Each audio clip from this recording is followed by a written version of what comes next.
وجبل بيتكلم عن ايه؟ بحر وجبل هم عصفورين في مكان بعيد على بحر. عصفورين صغيرين لا يذكروا ولم محدش واخد بالهم منهم يعني.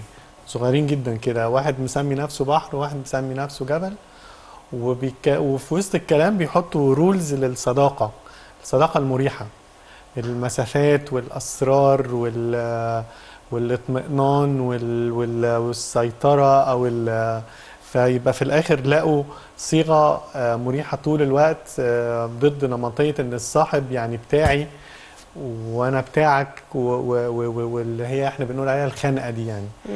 فبقول للولاد يعني لا، اتفقوا اتفاق فعلا مريح نفسي ومريح ذهني ومريح اجتماعي، وعشان الصحوبية دي تعيش.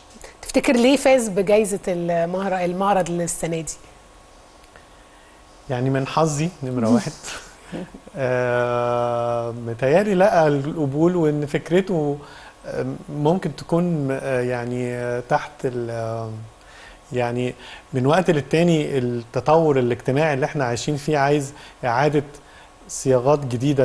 العيال لوحدها ممكن قاعدة لوحدها، بس أنا عندي صحاب كتير جدا بس قاعد لوحدي.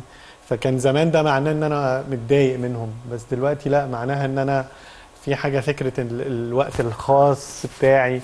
والمفاهيم دي كلها عمالة تتجدد حسب النشاطات اليومية وحسب اللي هو بيشوفه يعني. إن مش معنى ان انا قاعد لوحدي ان انا غلس مثلا. كان زمان في جيلنا كده ايوه، اللي بيقعد لوحده ده ان هو غلس. نيرد وقاعد لوحده وبايخ. لا، ممكن شوية وهننزل نلعب وشوية وهرجع له. فيلا بقى نحط قوانين جديدة عشان الدنيا بقت جديدة تانية حوالينا يعني.